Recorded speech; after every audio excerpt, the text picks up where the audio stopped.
Hey guys, this is Tiffany, and I'm really excited to talk about Star Trek Discovery. It's so funny, like, I've been hearing a lot of hate for the show, and a lot of people, myself included, I'll admit it, comparing it to the Orville, and talking about classic Star Trek versus this new Star Trek. All those debates we can get into, but I have to say, overall, I really like this series. This episode is actually the mid-season finale, if I'm not mistaken. It's called Into the Forest I Go. And so basically, they determine that they're at Pavo. They know that this, Klingon ship is coming, and not just any Klingon ship. It is the ship of the dead, the fabled and very villainous and notorious ship of the Klingons that is very, very ominous and very, of course, very hard to deal with. So they are trying to think of a way to analyze its, because they've lost the ability to use this transmitter, they're trying to come up with an alternative way to kind of analyze its camouflage, its shield, and to use it and to win against them and save Pavo. So they look at it, they look at the different ideas, and Lorca, kind of comes up with this idea that they need to do a sequence of multiple jumps, to be exact, 133, if I'm not mistaken, to basically, within almost milliseconds of each other, blip all around the Klingon ship, from every single angle imaginable to analyze and kind of understand its, exterior, to analyze the kind of a shield that they're putting up for it. So basically, they have to send in someone to drop two sensors on the Klingon ship so that they'll be able to detect it even when they put their shield up, and also to analyze it as it goes down as they lower their shield. So they're going to send Lieutenant Tyler in, and Michael insists on going, because obviously she knows these types of ships well. She's been on one before. If I'm not mistaken, this exact one. So when she was with Captain Philippa Georgiou. So, anyways, they go in. They teleport onto the ship. They are able to kind of conceal their life signs to take them from showing human to showing Klingon. Even though they're obviously human and Starfleet. So, but they're able to successfully drop both sensors, and Michael's kind of overhearing them talk and plot, and very, of course, negatively against Starfleet and their plans to destroy Pavo and basically everybody in Starfleet and whatnot. So they she realizes that they're doing the jumps. The Klingons catch on that this is happening, and they're trying to figure out what it is. So they're trying to disrupt it, and she realizes that someone has to do something. So she steps out of her concealment, and just like they did with oh my gosh, oh gosh, my brain just went blank. The previous Klingon commander, is Takuvma. Sorry, my brain. Anyway, yeah, so just like she did with Takuvma, they want to challenge the new captain. She wants to challenge him to a duel, to a battle. And of course, being his kind of egotistical, high and mighty self, he ends up accepting, and he hands her a Klingon blade to fight against him with. So basically, she uses this to kind of distract them by having this battle with the new captain. So, luckily they are able to do all these jumps, and it's very draining on Lieutenant Stamets. You can tell it is it is hurting him. It is like his whole body is convulsing, his his vitals are all over the place, but luckily his partner is on hand, as of course he is the doctor, to kind of watch over him and to kind of like treat him as he's in the chamber. So all the while he's in there, he's trying to give him whatever he needs to kind of stay stable, to stay as well as he can be given the circumstances as he's making these repeated jumps.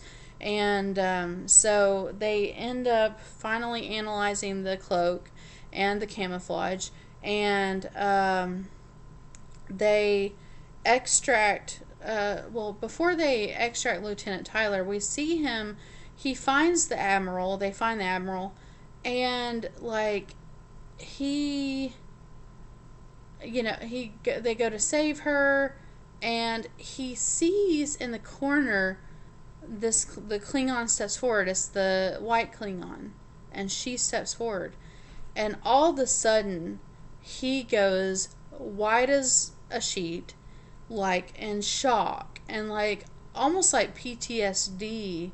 Well, I mean, it is PTSD, like just shock, and he's shaking, and like he's having these flashbacks of torture, and you see him bleeding, and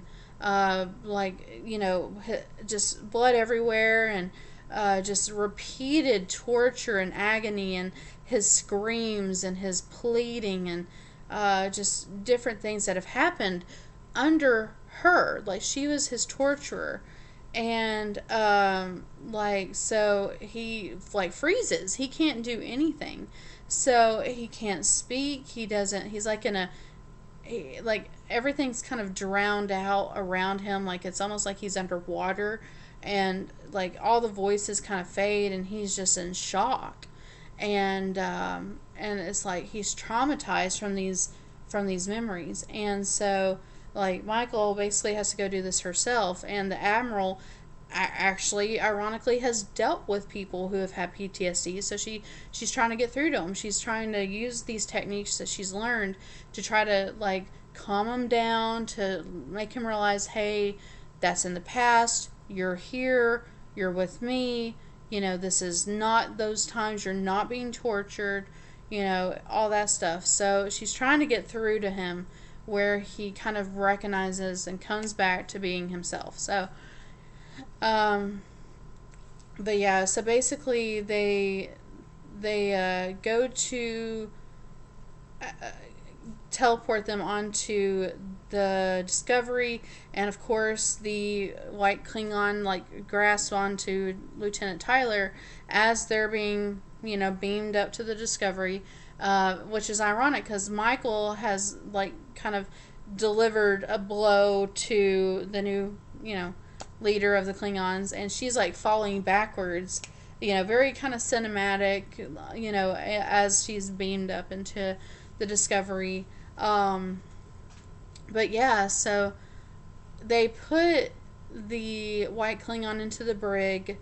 They're Captain Lorca's being talked to about them giving him, even though he went against his commander's orders to try to, instead of going back to the base that they ordered him to go to, he decided to stay and defend Pavo, and ultimately like get this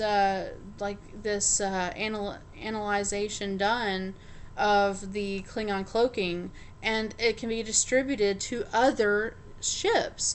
So I mean, it's invaluable what he's done. I mean, it's above and beyond.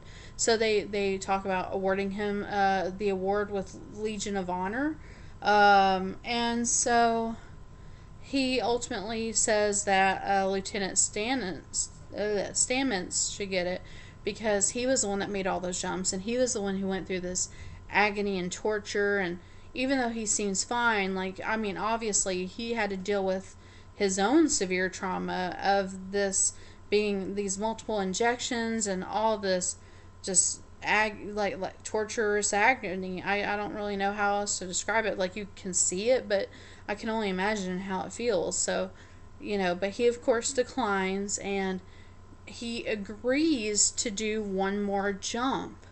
and to get them home. Even though Captain Lurk is like, no, you don't need to do that. We're good now. We're not, having to fight anyone. We can take our time. You need to rest. We can take care of it. And he's like, no, I've got one more in me. Let's just do one more, and that'll be it. That'll be my last one ever.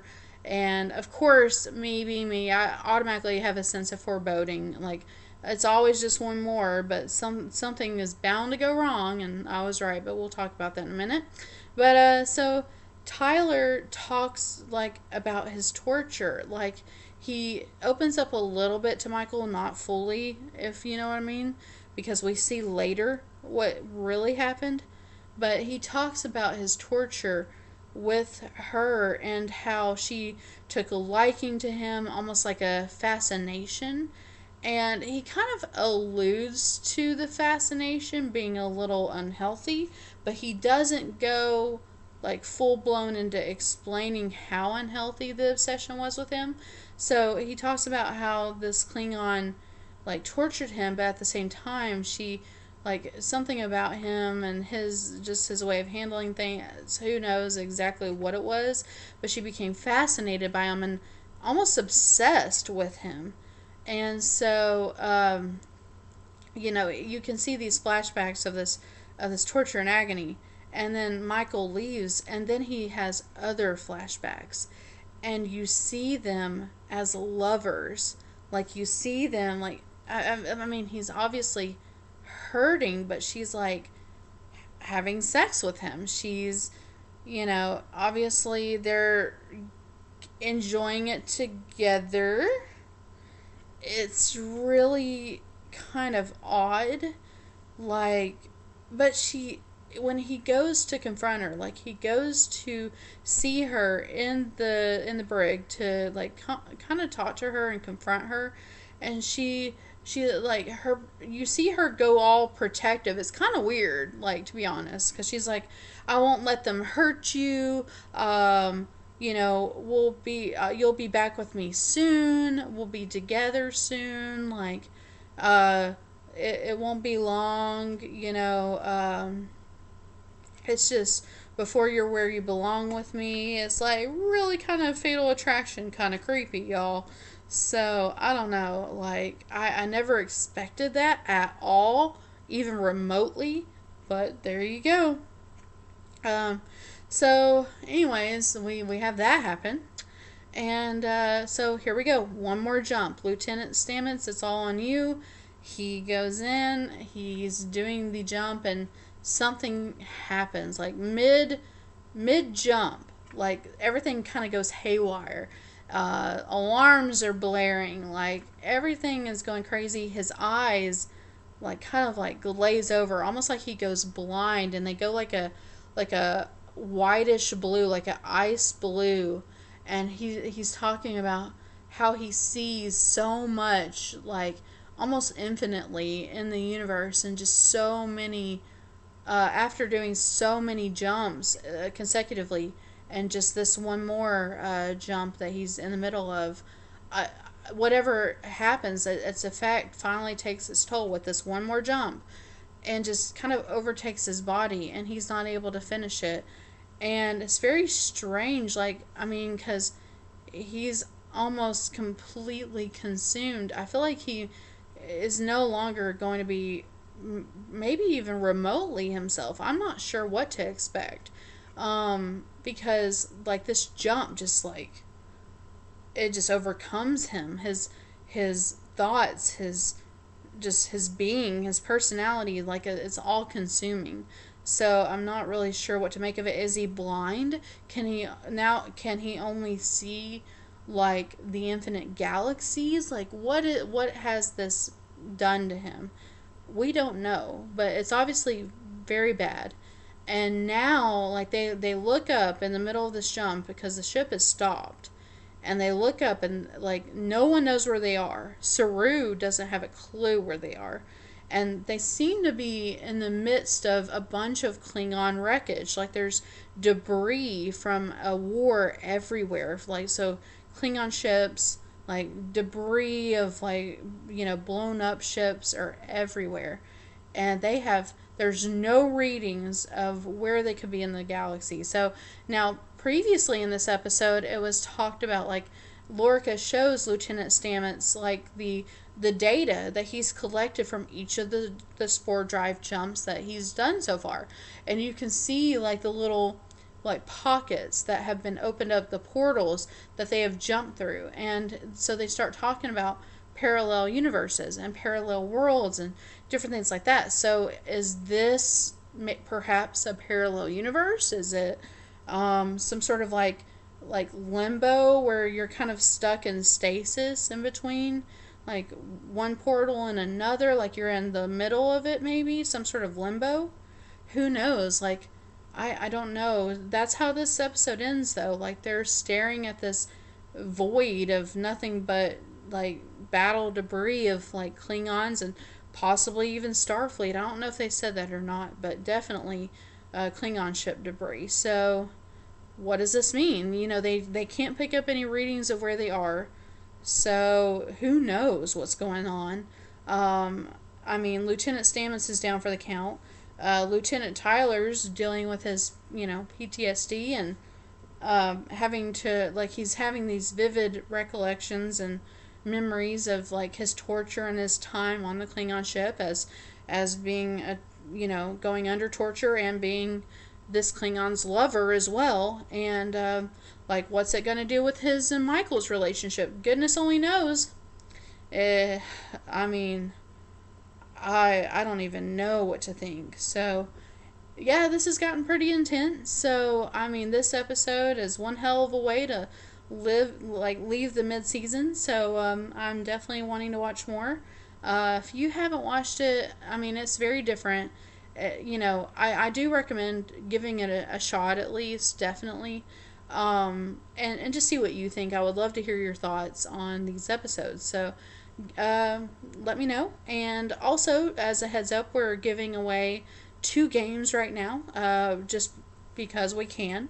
We're giving away Call of Duty I can't even say it. Call of Duty World War II and Star Wars Battlefront 2. So if you would like to win your copy, subscribe. I'm going to be posting that video next on how you can win. So check that out, and it'll talk about all the ways you can enter to win those video games. So, and it's only going to be, if I'm not mistaken, like a couple weeks, because we're going to do one more giveaway right before Christmas, and it's going to be a gaming console. So if you want to see what that is, also go ahead and subscribe so you can be the first to check out that video when we post it. So definitely subscribe. We really appreciate it. Also like us on Facebook at facebook.com/the Nerdettes. And we really appreciate you guys. Thank you for watching and hope to see you guys back. Bye guys.